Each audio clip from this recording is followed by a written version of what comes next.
My name is Daryl Kwao. Thanks for being with us. The Ghana Revenue Authority says it will take a holistic review of automation and paperless operations at the Tema and Takoradi ports. After 4 months since its introduction, the Customs Division has identified some areas with challenges and willing to provide solutions in order not to disrupt revenue mobilization. In an interview with Joy Business, Deputy Commissioner in charge of policy and programs at the GRA, Patrick Yauche, noted that the review is very critical to the success of the program. There is more in the following report by Ebenezer Sabute. Paperless operations at the port began September 2017 following a paperless roadmap developed by the Ministries of Finance and Trade and Industry. It is to enable the paperless process flow to guide the operators and agencies in the port clearance value chain. According to the Vice President, Dr. Mahmoud Baumia, an initial assessment of the implementation has shown a revenue collection improvement of 56%. However, in an exclusive interview with Joy Business, Deputy Commissioner in charge of policy and programs at the Ghana Revenue Authority, Patrick Yauche, admitted there are few challenges with the system for which a review was needed. Where we have the biggest challenge now is examination, precisely because the system we are using to do what we call the joint examination of stakeholders, customs, regulatory bodies, everybody, we are still having a few challenges there. But the good news is that management has approved that we should review the project. We should be starting next week or next week. The request has been approved. The project evaluation outline has been completed. And so once we will look at the key areas where we have very difficult problems, that will be the first stage that we'll tackle. He's also been speaking about some key areas that should be covered under the reform and when the review will end. We'll look at the more difficult areas in the review, do reorganization in those areas, re-engineering. I've just spoken about the examination. Then we'll look at other areas, and then I can assure you that by the next time we have an interview, probably in March or April, I'll be smiling more than I'm looking at now. I will smiling that I'm looking at now, I'm sure. The review should take 1 week. Yes, we already have identified some of the very key areas. I don't want to say too many things, but at valuation, I mean, let's be very honest. Some of the things are not typically paperless. We have quite some delay. People are complaining about valuation, values. We can find a way of managing them, but the delays, I think, honestly speaking, the delays, they shouldn't be too much acceptable what we are doing now. And therefore, we must be honest to accept that people have challenges there, and then we'll have to improve there. Then we'll have to also look at compliance, what we call compliance. The review, when completed, is expected to further improve revenue mobilization at the ports.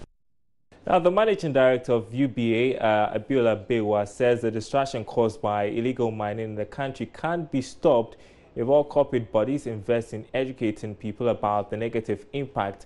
She was speaking to Joy Business here in Accra. There's more in this report.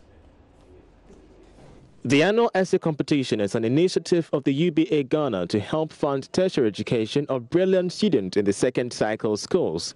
In an interview with Joy Business, Managing Director of UBA Abiola Bawa said the menace caused by illegal mining can be easily tackled through education. She called on all corporate bodies to support in educating the people about the negative effects of illegal mining in the country. I think that has been one is a menace. It's a topic that has been very relevant to the current government. One of the first things they did was to go after such illegal practice. And so it was loud enough. It was a clarion call.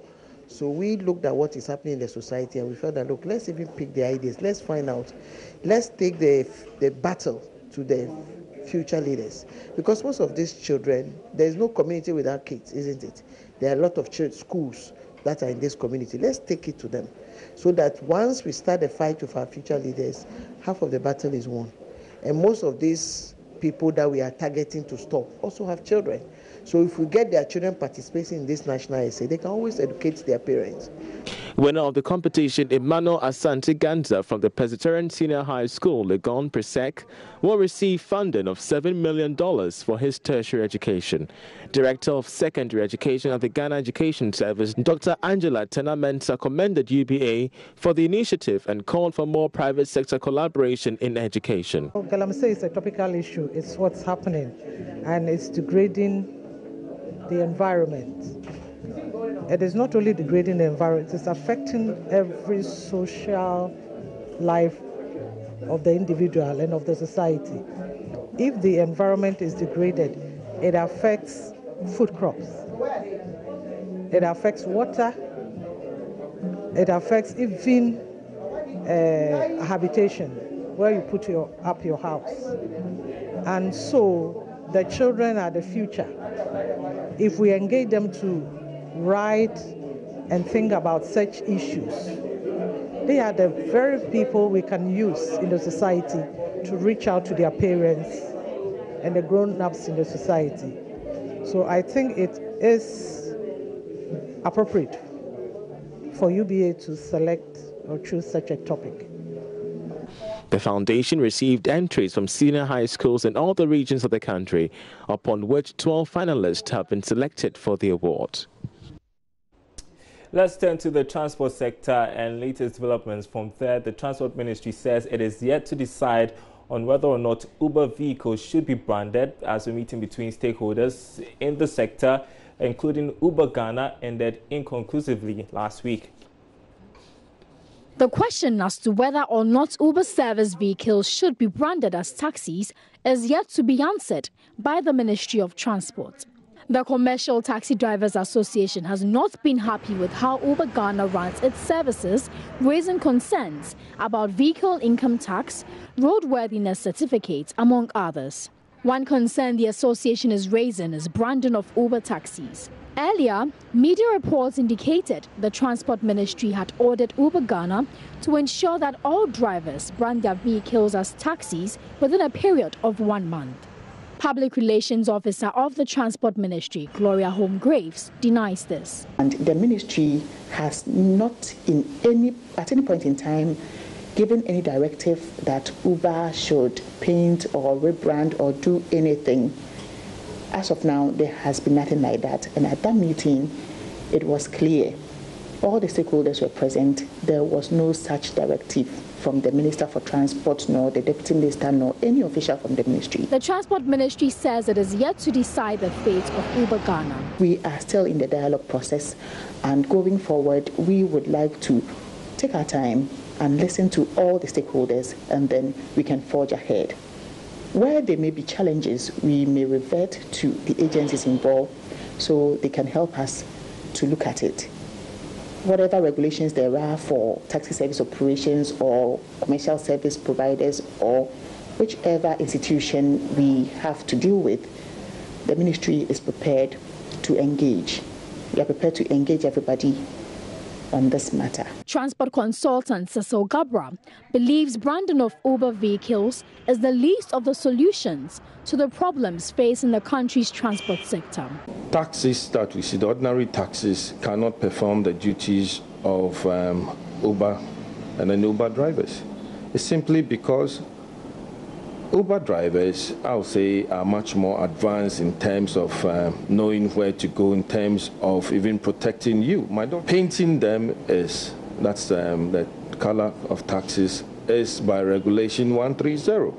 But that is the least of the laws. So if we are going to look at the laws of this country, to be specific, LI 2180, which is the Road Traffic Act, then a lot more must be done than tackling the Uber issue, which is, for me, not necessary. It is really not necessary. The Ministry of Transport is expected to have a final meeting with stakeholders in the Transport Ministry later in February to determine the fate of Uber Ghana. For Joy Business News, Karen Dodo reporting.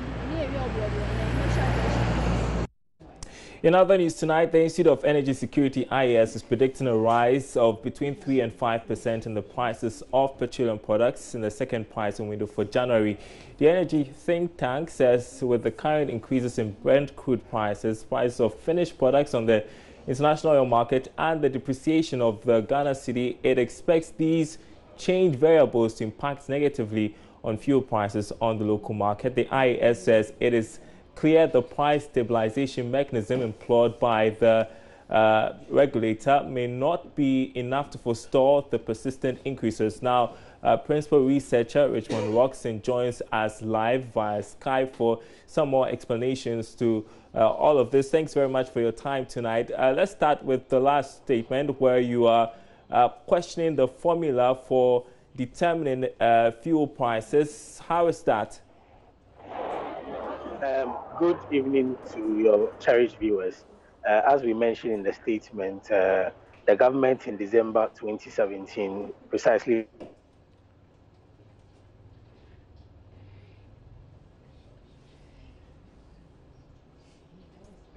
All right, I guess we are having troubles there connecting with Ishmael Roxon. He is a principal researcher at the IES, the Institute of Energy Security. We'll get his thoughts as and when we get him. But let's move on now. Government has been given some details on what went into the choice of a direct negotiation between Ghana and the international oil exploration giant Exxonmobil. This follows criticism by some civil society groups on why government did not open the oil block it extended to Exxonmobil through a competitive public tender.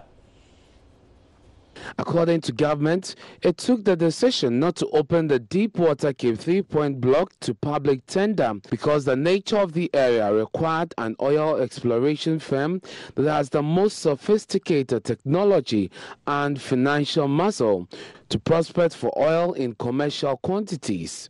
This was after two other global firms had some challenges in exploring for oil because of the nature of the Deepwater Cape 3-point block. The Energy Ministry in the public notice added that the current oil fields like Jubilee, TEN and Sankofa entering decline stage in the near future.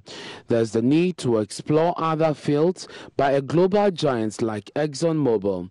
The notice also confirmed earlier reports by JoyNews and negations for this oil block started in April 2015. However, negotiations were abandoned due to challenges by Exxonmobil in securing some waivers. The global oil giant is expected to sign an oil exploration agreement with government this Thursday. Meanwhile, the Director of Special Services at the Petroleum Commission, Kweku Boateng, would not give us fine details about the deal, but he says it is better than previous agreements. Since that agreement has not been approved by Parliament and Cabinet, I just don't indicate it could be changed. So, as of now, it's just a draft agreement, which is yet to be executed. It's not been even signed. So, things could change. So I just don't want to, speculate. As I said, the fiscal terms are better. Since it's not a final agreement, I just don't want to disclose the detailed terms. I'm saying it could change. So let's wait for the agreement to be executed, which is going to be done shortly. Well, in a related development, the executive director of KITE, Ishmael Ejekumhene, has lauded ExxonMobil's entry into Ghana, saying it will make Ghana's industry more vibrant. He was speaking earlier on the marketplace with Emmanuel Abuajiriafe. Well, I think the government still quoted aspects of the law that you referred to as the basis for entering into direct negotiations, and then went ahead to enumerate some of the other reasons why they want to do the direct negotiation. First and foremost, I think there is a reason why the competitive bidding was introduced into the Act. And obviously, regardless of all the reasons that have been adduced in the government statement, I believe that if ExxonMobil were the best for this particular block, they would still probably have come top during the competitive bidding process. But I think if you listen carefully to what the government is trying to say, I think the government believes that a lot of time has been wasted by those two other companies, Luke Oil and Banco, who relinquished the block. And the government also said in the statement that we're running out of reserves, we're running out of producing wells. And I suspect that's the main reason why the government doesn't want. You're still watching Business Live. The Public Interest Accountability Committee, PIAC, has in its 2016 annual report urged government to expedite action on the planned decommissioning of the Saltpond oil field offshore Cape Coast in the central region. The field is said to have reached its economic limits and more expensive to produce. A member of PIAC, Dr. Steve Mantial, in a recent interview, reiterated the call, saying that the Saltpond oil field is no more viable. Ghana's oldest oil field, the Saltpond oil field managed by the Ghana National Petroleum Corporation, has been inefficient since 2015. PIAC's recommendation for the field to be closed is because its operation costs far exceed revenues accrued by the field. Saltpond oil field produced about 41,000 barrels of oil in 2014, which is 30,000 barrels less than the total production of the previous year. There has, however, been no production since the third quarter of 2015. The Public Interest and Accountability Committee, PIAC, is calling on the government to expedite action on the planned decommission of the Saltpond oil field in the central region. Dr. Steve Mantial is a member of the PIAC. The need for GNPC to continue maintaining a skeletal staff on the Saltpond oil field without any active production going on there. We know that if you're not producing and yet you are paying people, of course it will have a certain effect on the overall overhead cost. And this is what is happening. And the recommendation we've made to government is to expedite action in terms of the decommissioning of the Saltpond oil fields to avoid the unnecessary costs being incurred in maintaining staff on the rig. Dr. Mantial also hinted that PIAC will be investigating the cause of high wage bill of the country's petroleum exploration company, GNPC, which has become a worry to the Finance Committee of Parliament. I guess we'll have to look at the figures again and make a few inquiry in terms of what accounted for salary increases in this wage bill. Of course, the documents, whatever we do as PIAC, we do on the basis of documentation. And so we need to look at the document and ask GNPC to explain what happened. But we'll not necessarily invite. We can go to GNPC and seek all these clarifications. How will we investigate it? Yeah, it's something PIAC would like to do because we don't want to leave it hanging the way it is. The committee has also called on the Ministry of Finance to make disclosure of all oil-funded projects in the country. Meanwhile, the Petroleum Commission, the upstream regulators, hinted that the country's oldest hydrocarbon development, the Saltpond oil field, will not be decommissioned, as suggested by PIAC and other experts. Director of Special Services at the Commission, Kweku Boateng, said some companies have indicated their intention to do further exploratory activities with enhanced technology to produce more oil in commercial quantities. Saltpond, more or less have reached what you call economic limits, in the sense that the size of reserves over there and the production unit, given the cost of production, the cost of extracting a barrel of oil from the ground, the economics is not good. And naturally, when fields reach the economic limit, the obvious decision is to decommission the field. The previous government took a decision that the field should be decommissioned, and GNPC was tasked to lead a process of decommissioning the field. The GNPC is a joint venture partner of SOPCL, Saltpond Oil Field Production Company Limited. However, recently we have received some proposals from certain companies that claim that there are some interesting prospects over there, and they can do some work over the field to probably bring it back. It's still too early to see at the proposal stage. But the decision that was taken previously was failed to be decommissioned. So if some company bring a proposal that clearly demonstrates the technical merit or there's economic sense of doing additional work on the field to bring it back, it can be looked at. Let's turn to some other news, and on a lighter note, ginger, pepper and other traditional vegetables have long featured in almost every meal in conservative Ghanaian dishes. Many Ghanaians, especially alcoholics, would reject any food devoid at least of pepper. And guess what? Today is being celebrated as World Hot and Spicy Food Day, and we put the spotlight on a young travel agent who capitalized on the need of traveling students to commercialize powdered shito.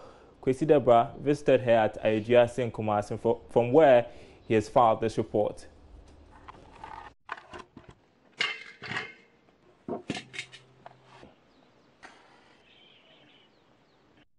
The basic accoutrements are set. It's time to fry the dried pepper.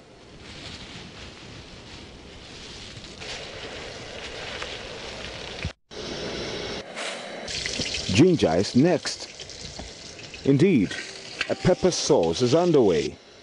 But don't be deceived, it's not the type you're aware of. Young entrepreneur Rich Lavemba is preparing a dried powdered shito. Whenever students were about traveling, you know, they would usually buy shito or prepare shito and package it in their luggage. By the time they get to their various study destinations, the shito either might have spilled and soiled their clothing, books and stuff like that, or it was just too uncomfortable or too heavy to carry and package. So I got worried for my students. They wanted to eat Ghanaian dishes, but carrying it there was a problem. That was when I thought of the dry shito mix. After frying, the pounding starts. And I make Pepper sure we first, prepare the shrimps and pound ginger them. follows, and mixed shrimp and herrings is last. To make sure that the Rich Love invites another hand if available, else she would have to do it all by herself. If I should ever use a commercial mill, I may have to decide on a particular spec because I like it in a particular way. And the wood also is good because it's natural. You know, we use wood for medicinal purposes. So when I was buying this, I intentionally asked for a particular wood. So the initiative meant for only her students has now spread to friends. I would make some of the dry shito and cook wache like a house party or housewarming. My friends would eat it and then they'll want more. Though patronage increased, many friends who don't like much pepper started to complain, and she decided to grade the product. Though Rich Love wouldn't say she's there yet, she's happy about increasing patronage. It was just family and friends, so maybe 5 or 10 max bottles a month because they will have to finish consuming before they buy. But now, within a week, I supply minimum of 50 bottles. Hot and hot. Well, for me, my stomach, I can't be so sure. But for lovers of hot and spicy food, happy Hot and Spicy Food Day. Reporting for JoyNews, Kwesi Debra.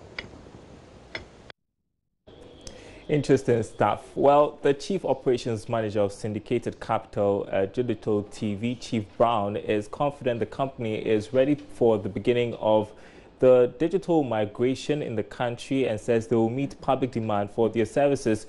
The migration, which was to take effect in 2015, has delayed in implementation, but he says his outfit is prepared to give great services to the country. Digital migration is here in the country. Greater Accra region has migrated. Ashanti region has migrated. To the best of my knowledge, all the transmitters for all the other regions have actually been set up and ready to go. The call is actually a government call. They will decide when they want to switch it on and make the other regions available. But I can assure you that from where we stand and where we sit, we are ready to flow. If it happens today, we are go. But for your outfit, what have you done to make this work?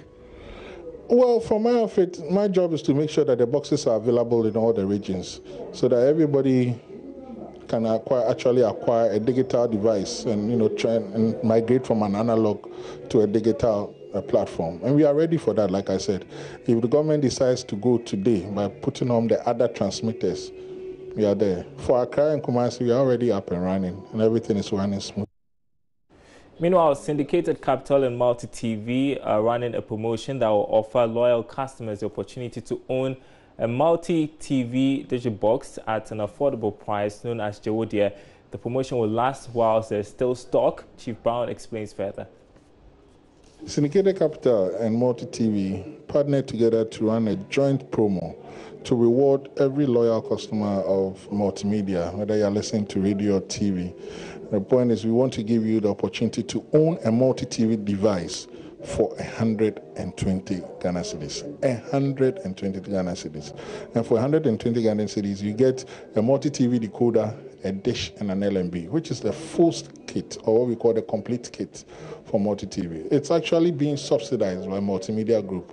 We call the promotion JoyNews, meaning each and everybody, if you've been going to somebody's home to watch Kunkumbagia or whatever program it is.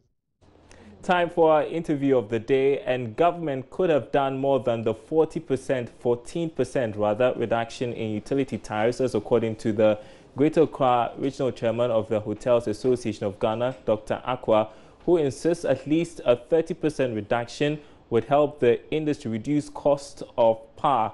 Now, speaking to Joy Business, Dr. Akwa said that the massive reduction in utility tariffs will go a long way to make the industry competitive.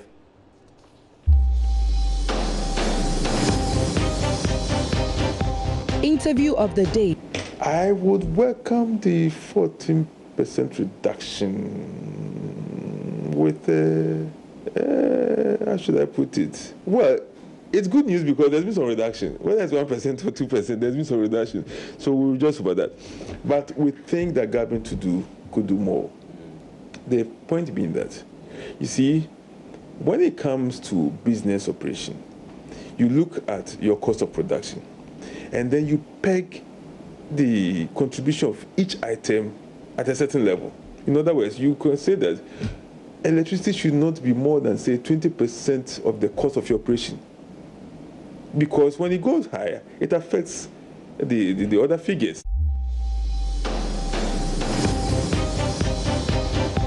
Interview of the day. And thanks for watching our program tonight. There's more news on our website, myjoyonline.com/business.